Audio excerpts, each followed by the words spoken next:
అఖిలపక్ష పోరాట సమితి ఆధ్వర్యంలో చేర్యాల రెవెన్యూ డివిజన్ సాధన కోసం చేర్యాల పట్టణంలో మానవహారాన్ని నిర్వహించడం జరిగింది. మానవహారం విజయవంతం చేసినటువంటి భాగస్వాములైనటువంటి ప్రతి ఒక్కరికి పేరు పేరున వారికి పాదాభివందనం చేస్తున్నాం. ఏఏసీ పక్షాన ఈ రెవెన్యూ డివిజన్ పోరాటం అనేది గత 8 సంవత్సరాల నుంచి నడుస్తుంది. కానీ ప్రభుత్వాలు మారిన ప్రభుత్వం మాత్రము చిత్తశుద్ధి లేకుండా నిమ్మకు నీరెత్తినట్టున్నది. స్థానిక 2023లో జరిగినటువంటి సాధారణ ఎన్నికల్లో జనగామలో జరిగినటువంటి బహిరంగ సభలో అప్పటి ముఖ్యమంత్రి అభ్యర్థి నేటి ముఖ్యమంత్రి రేవంత్ రెడ్డి గారు మరియు ఎంపీ అయినటువంటి చామల కిరణ్ కుమార్ రెడ్డి గారు, స్థానిక కాంగ్రెస్ ఇన్ఛార్జి గారు, వీరు మా ప్రభుత్వం వస్తే మేము ఇక్కడ రెవెన్యూ డివిజన్ చేర్యాల ఇస్తాము అని చెప్పేసి వాళ్ళు మాట ఇచ్చి తప్పిండ్రు. కాబట్టి ఈ యొక్క ఉద్యమం తీవ్రమవుతుంది. రేపటి నుండి అంచెలంచెలుగా ఇక ఈ యొక్క ఉద్యమం తీవ్ర రూపం దాల్చుతుంది. ఈ ఉద్యమం ఎంత తీవ్రంగా ముందుకు పోతుందంటే ఎలాంటి ఈ ప్రోగ్రాము ఎలాంటి తీవ్రం జరిగినా ఎలాంటి నష్టం జరిగినా ప్రభుత్వమే దానికి బాధ్యత వహించాలని చెప్పేసి జేఏసీ తరఫున మేము తెలియజేస్తున్నాం. రేపు ఈ డివిజన్లో ఉన్నటువంటి 56 గ్రామ పంచాయతీలు మరియు చేర్యాల మున్సిపాలిటీ రేపు జరగబోయేటువంటి వచ్చే స్థానిక ఎలక్షన్లలో ప్రజలందరూ వారికి తగిన గుణపాఠం చెప్పాలని చెప్పేసి జేఏసీ తరఫున కోరుతున్నాం. ఎందుకంటే మనకు ఒకటే ఒక ఆయుధం ఉంది, ఓటు అనే ఆయుధం.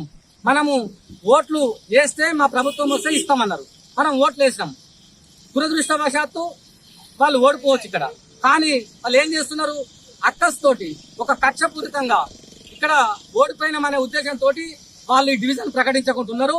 రేపు జరగబోయే స్థానిక సంస్థల ఎలక్షన్ లో ప్రజలు కాంగ్రెస్ నాయకులు ఎవరైతే పోటీ చేస్తారో ఆ పోటీ చేసినటువంటి నాయకులందరికీ డిపాజిట్ రాకుండా ఓడగొట్టాలని చెప్పేసి చేర్యాల రెవెన్యూ డివిజన్ జేఏసీ తరఫున మేము వారికి కోరుకుంటున్నాం. మనకు ఒకటే ఉంది ఆయుధం, ఓటు. రేపు కనుక మనం వాళ్ళందరూ ఓడగొట్టినట్టయితే వాళ్ళు అప్పుడు మాత్రమే ఇక్కడ చైతన్యవంతమైనటువంటి డివిజన్ ప్రజలు ఇక్కడ డివిజన్ ఇస్తే మాత్రమే మాకు పుట్టగతులు ఉంటాయని ఆలోచిస్తారు. వాళ్ళకు ఆలోచన పడతారు. అప్పుడు మాత్రమే డివిజన్ వస్తుంది. ఇంకా మనము నిద్రావస్థలో ఉంటే బాగుండదు. ప్రజలందరూ మేల్కోవాలి. మనకు ఒకటే ఎలక్షన్, వచ్చే ఎలక్షన్ ఉంది. ఈ ఎలక్షన్ లో మాత్రం వాళ్ళందరినీ ఓడగొట్టాలి. ఓడగొడితే మాత్రమే మనకు రెవెన్యూ డివిజన్ ఇస్తారని చెప్పేసి నేను తెలియజేస్తున్నా. ప్రభుత్వం వెంటనే స్పందించి ఈ స్థానిక ఎలక్షన్ లోపల మీరు డివిజన్ కనుక ఇస్తేనే మీకు ఈ డివిజన్ లో పుట్టగతులు ఉంటాయి, లేకపోతే మీ అభ్యర్థులందరినీ ఓడగొడతామని చెప్పేసి మేము ఈ సందర్భంగా తెలియజేస్తున్నాం. ధన్యవాదాలు. జై చేర్యాల, జై చేర్యాల. చేర్యాల రెవెన్యూ డివిజన్ కోరుతూ చేర్యాల అంబేద్కర్ సెంటర్ లో మానవహారం ఏర్పడటం జరిగింది. మానవహారం తర్వాత అక్కడ నుండి గాంధీ సెంటర్ వరకు ప్రదర్శన నిరసన ర్యాలీ చేపట్టడం జరిగింది.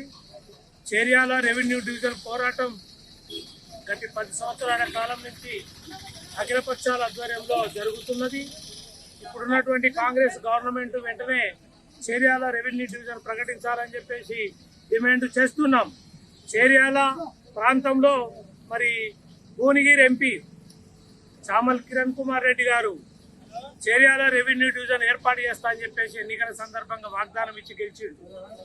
ముఖ్యమంత్రి రేవంత్ రెడ్డి గారు జనగాం మీటింగ్ లో చేర్యాల నియోజకవర్గం పోరాటం జరుగుతున్నది, చేర్యాల రెవెన్యూ డివిజన్ ను మేము అధికారంలోకి వస్తే ప్రకటిస్తామని చెప్పేసి ఇప్పుడున్న ముఖ్యమంత్రి గారు చెప్పడం జరిగింది. ఇప్పుడు కాంగ్రెస్ గవర్నమెంట్ వచ్చి 2 సంవత్సరాలు అయింది. ఈ రోజు వరకు కూడా ఈ చేర్యాల గురించి మాట్లాడేటువంటి పరిస్థితి లేదు. అందుకనే ఈ చేర్యాల రెవెన్యూ డివిజన్ కోరుతున్నటువంటి అన్ని పక్షాలు రేపు రాబోయే కాలంలో కాంగ్రెస్ ప్రజాప్రతినిధులు, ఎంపీ కానీ మంత్రులు కానీ ఈ చేర్యాల ప్రాంతానికి వస్తే అడ్డుకుంటాం, అఖిల పక్షాల ఆధ్వర్యంలో అడ్డుకుంటామని చెప్పేసి ఈ సందర్భంగా డిమాండ్ చేస్తున్నాం. అడ్డుకోకముందే ఈ శాంతియుతమైనటువంటి వాతావరణం ఉన్నటువంటి చేర్యాల ప్రాంతం కలుషితం కాకుండా చూడాలని చెప్పేసి కాంగ్రెస్ పార్టీ కోరుతున్నాం. వెంటనే ప్రకటించకపోతే ఈ పోరాటం ఉధృత రూపం దాల్స్తుంది.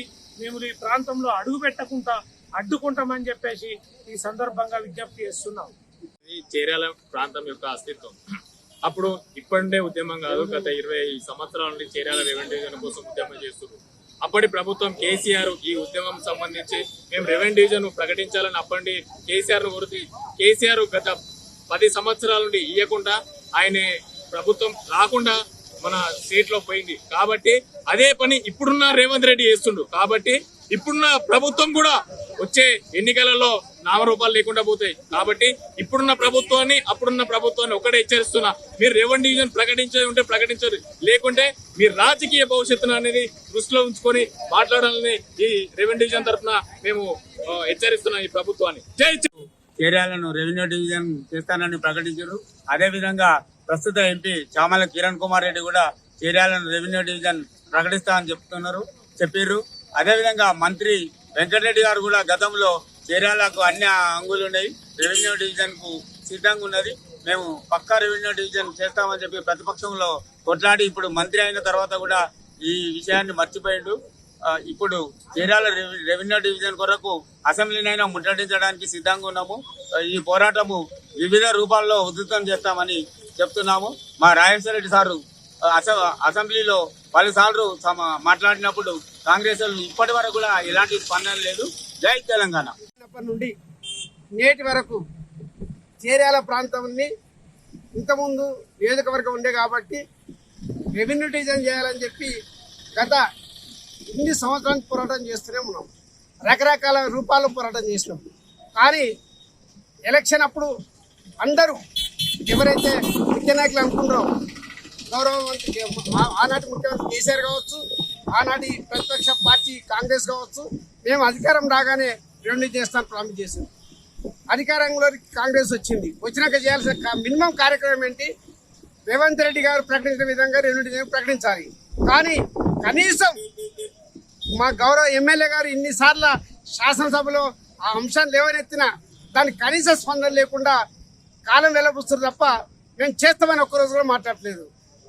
చీరాల ప్రజలు ఉద్యమకారులు, వాళ్లకు కోపాలు వస్తే ఎవరు తట్టుకోలేరు. ఖచ్చితంగా మా చీరాల ప్రాంత ప్రజలకు కోపాలు రాకముందు రెవెన్యూ డివిజన్ ప్రకటన కోరుతున్నాం. లేనిచో కార్యక్రమాలు రకరకాల రూపాలు తీసుకుంటాయి.